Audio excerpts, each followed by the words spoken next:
तोफ तयार झाली. गोळा भरला होता. बत्तीवाला बत्ती घेऊन पुढे आला आणि तो साजूरचा निळू मांग हातात काळी टोपी घेऊन तोफेकडे चालू लागला. त्याचं प्रत्येक पाऊल मजबूत पडत होतं. तो निर्भय होता. आता आपण मरणार आहोत हे त्याच्या गावीच नव्हतं. त्याला कसलीच भीती नव्हती. तो वर सरळ तोपेपुढे जाऊन उभा राहिला. सर्व साहेब दुचित झाले. त्यांनी एकमेकांकडे नजर टाकली. गंभीर चेहरे केले. काहीतरी बोलावं असं त्यांना वाटू लागलं. हा निळू मांग आता तोपेच्या तोंडी जाणार याची काळजी वाटू लागली. अखेर एक वरिष्ठ अधिकारी दुःखी स्वरात म्हणाला, प्रभू तुझ्या आत्म्याला शांती देव. तुला क्षमा करू. आता तू प्रभूकडे जाणार. जर तुला काय बोलायचं असेल तर बोलून घे. आता तू मरणार, जगातून जाणार. तुझा शब्द उमटणार नाही. बोल, काही इच्छा असेल तर सांग. हे ऐकून निळूला नवल वाटलं. मनाशी तो पुटपुटला, मला तोपेच्या तोंडी देऊन मोकळी होणारी ही माणसं आता शेवटच्या घडीला माझे इतकं कौतुक का करीत आहेत? मी यांचा इतका लाडका कधी होतो? आणि उघडपणे म्हणाला, म्हणजे साहेब, मी आता मरणार आणि मी मरता मरता बोलावं असं तुमचं मत आहे. पर कुणा संग बोलू? माझी घोडी तिकडे उभी आहे. माझी माणसं तिकडे उभी आहे. ती नेहमी बोलायचं म्हणजे वाईट जडच आहे. मला वाईच विचार करू द्या. आणि निळू विचार करू लागला. आपण खुरप्याच्या आणीपासून थेट तोपेच्या तोंडापर्यंत कसं आलो याचाच तो विचार करू लागला. मला कुणीनी का आणलं या प्रश्नाचं उत्तर निळू शोधू लागला. साजूर गावात निळू मांग एक सज्जन गरीब माणूस म्हणून ओळखला जात होता. प्रत्येक माणूस निळूला मान देत होता. निळू कोणाची थुंकी ओलांडत नव्हता. कुणाच्या पाचोळ्यावर पाय देत नव्हता. भरपूर उंची, अंगात भरपूर बळ, रंगानं सावळा नि चेहऱ्यानं गावात तो उजवा होता. त्याच्या वयाला नुकतंच 22वं वर्ष लागलं होतं. पण तो शांत होता. आई, काकू, नानी, वहिनी, अक्का असं म्हणून तो गावचा लाडका झाला होता. त्याला फक्त आई होती. आईनंच त्याला जगवून वाढवला होता. लहानपासून वृद्धापर्यंत सर्वच लोक निळूला चांगला माणूस म्हणत होते. अब्रुदार म्हणून त्याची गावात ख्याती होती. साजूरगाव कोयण्याच्या काठावर वसला होता. नदीकाठी मका, ऊस ही पिकं मी म्हणत होती. कष्ट करून गरीब माणसं पण श्रीमंत होत होती. साजुरात चिमाजी नि भिवाजी हे दोन भाऊ पाटील घराण्यात जन्माला येऊन आपापसात भांडत होते.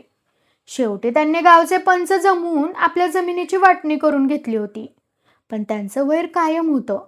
धाकटा भीमा भ्याला होता. जरी आपण आपला हिस्सा वाटून घेतला तरी थोरला चिमाजी आपल्या हाती काही पडू देणार नाही असंच त्याला वाटत होतं. म्हणून तो एक चांगला राखण्या हुडकत होता.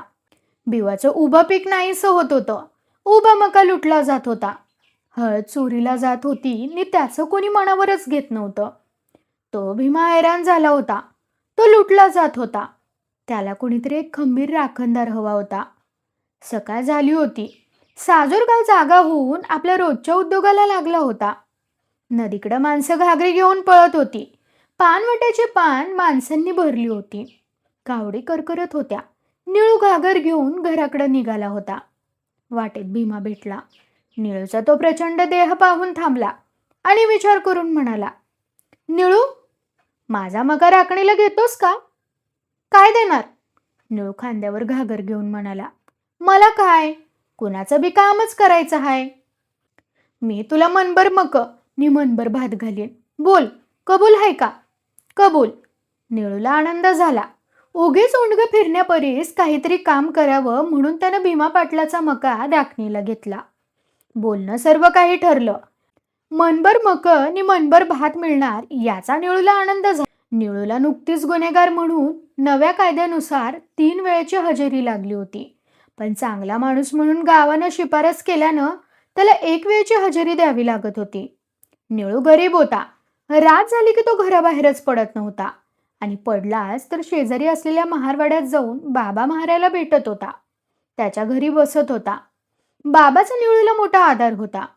तो बाबाचा शब्द मोडत नव्हता. उभ्या गावात सर्वजण बाबाला शहाणा समजत होते.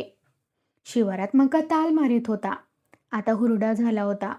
गावात मक्याचे भिरंबे दिसत होते. पोरं बाळं कणसं खात होती.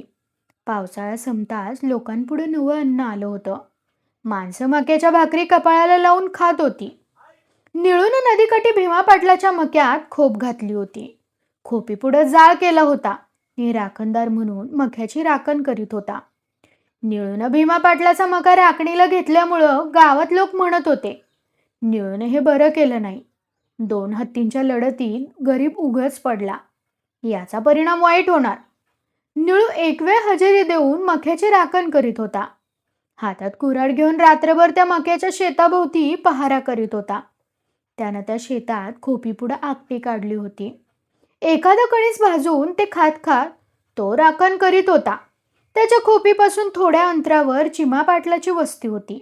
तो आणि त्याचा दोस्त रामू सुतार हे दोघं रात्रभर बसून चिमाच्या मक्याची राखण करीत होते. भीमाचा मका निळू मांगानं राखणीला घेतल्यामुळं चिमाजीला राग आला होता. तो भीमावर सूड घ्यायची वाट पाहत होता आणि रामू सुताराला काय करावं याचा सल्ला विचारत होता. आणि निळू भीमा पाटलाच्या शेतात तयार होता. सावध होता. निळूवर चालून जाणं कुणालाच शक्य नव्हतं. त्याची कुऱ्हाड काय करील याचा नेम नव्हता. निळूचा तो देह पाहून चिमाजी टरकत होता, पण निळूवर कसा तरी सूड घ्यावा असंच त्याला वाटत होतं. दिवस मावळत होता. निळूला हजेरी देण्यासाठी जाणं भाग होतं. तो गावाकडे निघाला होता. निळू गावाकडे चाललेला पाहता चिमानं हाक मारली. तो म्हणाला, ए निळू माग, ये की का? अगदी शेताचा मालक असल्याने राखण करीत बसलायस. कुठं निघालास? ये, पान खाऊन जा. नको, हजेरी देऊन येतो. निळू काकुतीला येऊन म्हणाला, वाईच मक्याकडे नजर असू द्या, आत्ता हजेरी देऊन येतो. जा, पण लवकर ये, चिमा म्हणाला आणि निळू गावाकडे गेला. निळू दूर जाताच रामू सुतार हसला. चिमा पाटलाला आनंद झाला. रामू म्हणाला, पाटील, निळ्याची राखण करू का? आणि चिमानं त्याला होकार देताच त्यानं पोतभर कणस मोडली, काही भाजून खाल्ली आणि बाकीची घेऊन तो घरी गेला. सकाळी मक्याची कणस चोरीला गेलेली पाहून निळूला वाईट वाटलं. तो भीमाकडे जाऊन म्हणाला, रात्री हजेरीला गेलो आणि चोरांनी मला दगा दिला. पोतभर मका गेला. ठीक झालं, पण आता सावध राहा, भीमानं निळूला सूचना केली. मग निळू बाबा महाराकडे गेला. सर्व हकीकत सांगून म्हणाला, मी हा मका राखणीला घेऊन चूक केली. आता काय करू? मी रोज हजेरी देण्यासाठी जाणार आणि घरचं चोर मका फस्त करणार. बाबा महारानं निळूला धीर दिला. तो म्हणाला, आजपासून मी येतो मळीला. तू हजेरी देऊन येई पतूर मी पहारा करेन. मग रातभर तू पहारा कर. हे ऐकून निळूला आनंद झाला. दुसऱ्या दिवशी जेव्हा निळू हजेरी देण्यासाठी गावात निघाला तेव्हा पुन्हा चिमाजी पाटलानं त्याला हाक मारली. निळू जवळ येताच रामा सुतार म्हणाला, काय निळू मग, रात्री नांगी सरावर मकी सरानं तप केलं तव कुठं होतासा? निळू हसल्याने गावात गेला. त्याच्या खोपी पुढं बाबा महार पहारा करीत बसला होता. त्याला पाहून सुतार चरफडून गप्प बसला. निळूनं हजेरी दिली. येता येता त्यानं चिमा पाटलाचा धडकाचा मेंढा घेतला. सुताराची नवी जडणीची गाडी घेतली आणि महारवाडा गाठला. मेंढानी गाडी बाबाच्या दारात ठेवून तो मळीला आला नि म्हणाला, बाबा, तुझ्या दारात सुताराची नवी गाडी नि पाटलाचा मेंढा उभा आहे. तू लवकर जा. मेंढा मारून ती गाडी चुलीला लाव. मेंढा शिजव नि मला घेऊन ये. पळ जा. बाबा गेला. त्यानं मेंढा मारला. गाडी निखळून जाळली.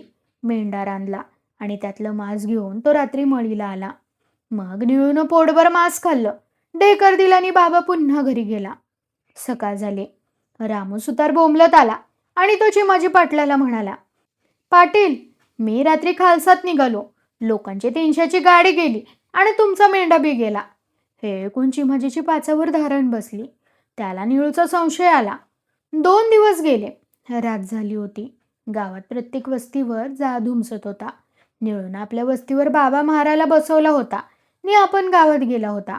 आता निळू हजेरीला धावत गेला असेल. आपण जाऊन मांगाचा काटा काढावा. या विचारानं रामू सुतार निळूच्या वस्तीकडे गेला. पण बाबा अंगावर घोंगडं घेऊन पाठमोरा बसला होता. हा निळ्याच आहे असं समजून सुतारानं पळ काढला. हजेरी देऊन निळू येताच बाबा आपल्या घरी गेला. 4 दिवस असेच गेले. एका सकाळीच रामू सुतार निळूकडे आला. त्याच्या आगटीजवळ बसला आणि म्हणाला, काय निळू, कडक राखण करतोस? लोकांची नोकरी आहे ही, निळू म्हणाला. पण ए सुतार, परवा गाडी सरावर मेंढी सरानं तप केलं, तवार कुठं होतास? हे ऐकून सुतार चरकला आपली नवी गाडी नी पाटलाचा मेंढा मांगडच गारद केला अशी त्याची खात्री झाली. तो काहीच बोलला नाही. गुमान उठून चिमा पाटलाकडे गेला. निळूचा बोल त्यानं पाटलाला सांगितला. मांगानं दगा दिला. आपला मेंढा मारला. सुताराची गाडी जळली. आता निळूचा बंदोबस्त केलाच पाहिजे असा विचार करून त्याने निळूच्या नावाची फिर्याद नोंदवली. गावातील 5 साक्षीदार उभे केले. निळूला अटक झाली. खटला उभा राहिला. पाटलानं वकिलाची फौज उभी केली. कायद्याची उलथापालथ होऊन शेवटी निळूला 3 महिन्यांची सजा लागली. 3 महिने खडी फोडायला निळू तुरुंगात गेला. विनाकारण गेला. निळूनं 3 महिने तुरुंगात काढले आणि तो घरी आला. तेव्हा तो जळत कडत आला. ज्यांनी ज्यांनी त्याच्या विरुद्ध साक्षी दिल्या होत्या त्यांचा तो कर्दनकाळ होऊन आला. निळूच झालेला तो भयंकर बदल पाहून गावकरी टरकले. साक्षीदार भयभीत झाले. पोटात सुई जावी तसे चमकू लागले. निळू काहीच बोलला नाही. तो खात होता. गावातील लोकांनी कसं काय निळू म्हणून त्याची विचारपूस केली. पण निळू कोणाशीच बोलला नाही. 8 दिवस गेले नि एका रात्री एकाच वेळी 5 साक्षीदारांची घरं एका ओळीनं पेटली. अगदी ढणढणत राहिली आणि त्यांनी दुसरी 15 पोटात घेतली. एका रात्रीत 20 घरांची राख झाली. पुन्हा 4 दिवस गेले नि पुन्हा 4 घरांनी पेट घेतला. त्याच्या जाळानं आजूबाजूची 10 घरं जाळून टाकली. गाव भयभीत झाला. सर्वत्र राख दिसू लागली. ही निळू मांगाची करणी म्हणून गाव बोलू लागला. चिमा पाटलाची तर पाचावर धारण बसली. त्याच्या तोंडचं तर पाणीच पळालं आणि एके दिवशी त्याच्याही घराला आग लागली. गावात हाहाकार उडाला. आता गावात घरच शिल्लक राहत नाही असं माणसं बोलू लागली. सुताराचं घर तर पहिल्याच दमात जळालं होतं. त्याला निळून सांगावं दिला होता की दुसरं घर बांधू नको. तू जेवढी घरं बांधशील ती सारी अशीच जळणार आहेत. आणि तो सांगावा ऐकून सुतार एक खोप घालून बसला होता. निळू मांग अर्धा गाव जाळून फरारी झाला होता. रानात फिरत होता. त्यानं कुऱ्हाड घेऊन डोंगर धरला होता. त्या भागातील सर्व फरारी त्याला मिळाले होते. ते सर्वजण एका जीवानं डोंगरात राहत होते. प्रत्येक चोर चोऱ्या करून घर भरत होते. हे नाव निळूचं होत होतं. त्या भागात जेवढा गुन्हा होत होता तो निळूच करीत आहे अशी सरकारात नोंद होत होती. सरकार निळूवर दात खात होतं. धरणं सुटलं होतं. बंदुका त्याचा शोध घेत होत्या आणि निळू मृत्यू चुकवित होता. जीवावर उदार होऊन पळत होता. कधी उभा राहून लढत होता. त्याच्या दराऱ्यानं साजूरगाव भयभीत झाला होता. निळूचा आगाजा वाढला होता. त्याचं नाव ऐकताच मी म्हणणाऱ्यांना कापरं भरत होतं. कुणीही सरकारात तक्रार करीत नव्हतं. जो सरकारात कळविल त्याचा सत्यानाश होईल अशी सर्वांनाच भीती होती. दूरदूरचे गुन्हेगार निळूला मोठा माणूस मानित होते. त्याची मदत घेत होते. स्वतः चोरी करून निळूला ऐती वाटणे आणून देत होते. निळूच्या पाठबळानं त्यांना गगन ठेंगणं वाटत होतं. निळू निर्भय झाला होता. तो वाटेल ते करायला सज्ज होता. तो कुणालाच भीत नव्हता. आता त्यानं जगावरच चढाई आरंभली होती. सकाळ झाली होती. कृष्णाकाठ शांत भासत होता. एका डोंगरात निळू बसला होता. तोच एक माणूस आला. तो म्हणाला, मी वारणाकाठचा आहे. वारणाकाठी बेडस गावात सरकारी खजिना आहे. तेवढा फोडून जन्माचं सार्थक करूया. निळू तयार झाला. आपली माणसं घेऊन तो बेडसगावला निघाला. तो खजिना वाटेगावचा फकीरा मांग फोडणार हे ऐकून त्याला आनंद झाला. त्यानं घाई केली नि फकीराची भेट घेतली. एका रात्री सरकारी खजिना लुटला गेला. 1,00,000 रुपये गेले नि मग सरकार खवळले. अनेक फौजदार धावू लागले. माग काढण्यात आला. एका मांगानं सर्वांची नावं सांगितली. त्यात निळूचंही नाव निघालं. निळूनं सरकारी खजिना फोडला म्हणून धरणं सुटलं. रामासुतारानं अंथरूण धरलं होतं. तो रोज सकाळी आपणच वाईट वागलो म्हणून कोपऱ्यात बसून तोंडात मारून घेत होता. कित्येक गावकरी आपलं घर कधी पेटणार याची वाट पाहत होते. कित्येकांना आपलं घर पेटलं आहे अशी स्वप्न पडत होती.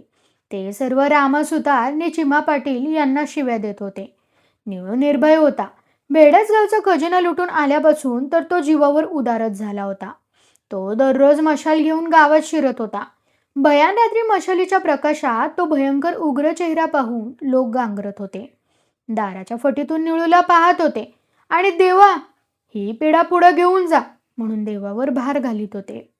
निळूनं गावावर जबर दहशत बसवली होती. तो मनात म्हणत होता, मी गरीब म्हणून दिवस काढले. रामराम केला. दूर बसून तंबाखू मागून घेतली. दूर बसून ती खाल्ली. पण गावानं त्याचा गैरअर्थ लावला. मला दुबळा समजून तुरुंग दाखवला आता मी त्यांना मसनवाटा दाखवणार.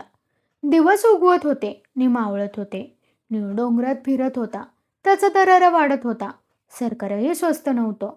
मोठमोठे अधिकारी निळूला कैद करायला धावपळ करीत होते. प्रत्येक पोलीस जीव राखून चढाई करत होते. त्याला निळूचा मारा कळत होता.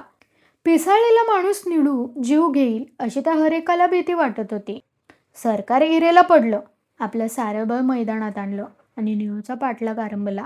डोंगर वेढला. रानात प्रत्येक बांधावर पोलीस उभा केला. प्रत्येक जाळी वेढली. प्रत्येक झाडाखाली शिपाई दिसू लागला. निळू कोंडला गेला. त्याचं बळ कोतं पडलं. त्यानं हत्यार टाकलं आणि तो सरकारच्या हवाली झाला. मग साजूर गावच्या कित्येक लोकांनी सुटकेचा निश्वास टाकला. त्याच्या डोक्यावरची लटकती तलवार दूर झाली आणि ते ऐकून निळूची म्हातारी आई रडू लागली. आपला निळू फुकट फासावर जाणार याचं तिला दुःख झालं. पुन्हा निळूचा खटला उभा राहिला. सरकारनं कायदा आणि त्याचे किडे वकील यांचा कोर्टात खच घातला. त्या सर्वांपुढे एकटा निळू उभा राहिला. त्याला वकील नव्हता. त्याच्या वतीनं उभं राहणं म्हणजे एक गुन्हाच आहे असं वकिलांना वाटत होतं. निळूच्या वतीनं साक्षीदार नव्हता. हा माणूस चांगला आहे असं म्हणायचं कुणातच सामर्थ्य नव्हतं. तो एकटा होता, पण निर्भय होता. आपण गुन्हा केला नाही, आपण इमानदार आहोत. पण रामा सुतारने चिम्या पाटील यांनीच आपणाला डिवचून या भयंकर मार्गाला लावलं. तेच गुन्हेगार आहेत असं त्याचं मत होतं. सरकारी खजिना लुटून राजद्रोह करणारा निळू मांग हा भयंकर गुन्हेगार मानला जात होता. त्याला क्षमा नव्हती. न्यायाधीश त्याला कोणती कडक शिक्षा करावी याचा विचार करीत होते. काळ्या पाण्यापासून फाशीपर्यंतच्या सर्व शिक्षा त्याला सौम्य वाटत होत्या. कडक शिक्षा सांगण्यात आली. तो ऐकून निळू हसत म्हणाला, सरकार, मायबाप, मी निळ्या मांग, मी साजुरात तंबाखू मागून खाणारा. तुम्ही माझी किंमत तोफेच्या गोळ्याच्या किमतीची ठरवल्याबद्दल मी तुमच्या पायावर डोकं ठेवतो. असं म्हणून निळू मटकन खाली बसला. त्यानं आपलं मस्तक जमिनीवर टेकून न्यायमूर्तीला नमस्कार केला आणि तसाच उठून बेगुमान चालू लागला. मृत्यूकडे निघाला. चालता चालता तो बरोबर असणाऱ्या शिपायाला म्हणाला, ए, नोकरी करून फुकट पोटावारी मरू नग. मरताना तोफेच्या एका गोळ्याची किंमत घेऊन मर. अरे तोफेच्या तोंडी माझी मामूली काम नव्हं. तोफे पुढं उभं राहून काय बोलावं याचा निळू विचार करीत होता. आपल्या गत आयुष्यातील अनेक प्रसंगी आठवून तो एकाएकी भानावर आला. हसल्याने म्हणाला, साहेब, मी काय बोलू? आता मी मरणार. बोलण्यासारखं माझ्याकडे काहीच नाही. तुम्ही मला लवकर वाटेला लावा. संपू दे एकदाची ही कटकट. तुला काही सांगावंसं वाटतंय का? एका साहेबानं गंभीर होऊन विचारलं. निळू शांतपणे म्हणाला, सरकारी खजिना लुटला लुटणाऱ्यानं आणि तोफेच्या तोंडी जाणं बेगुना निळ्यानं. चला, द्या बत्ती. साहेब चकित झाला. त्याची ती धीर वृत्ती, मृत्यूला कवटाळण्याची हिंमत हे सर्व पाहून साहेबांना नवल वाटलं. त्यांनी आपसात पुन्हा विचार केला. निळूला तोफेच्या तोंडी देऊन आपण फार मोठं काहीच साध्य करू शकत नाही. उलट निळ्याला सोडला तर लोक चकित होतील. असा विचार करून वरिष्ठ अधिकाऱ्यानं निळूला सोडा असा हुकूम केला. निळू सुटला. अगदी आनंदानं नाचत हर्षभरीत होऊन आपल्या आईला भेटण्यासाठी साजूरकडे धावू लागला आणि तोफेच्या तोंडी गेलेला निळू परत आलेला पाहून गावकरी दुचमटले. साजुरात येताच निळूनं प्रथम कोयना नदीत उडी घेतली. भरपूर पोहला नि म्हणाला, आई, ह्यो निळ्या जगला. मेला असता तर तुझं हे पाणी मला अंतरलं असतं. आता मी सरळ माणसासारखा वागन, माणसासारखा जगन. कथा कशी वाटली हे कमेंट करून सांगा. कथा आवडल्यास इतरांना शेअर करा.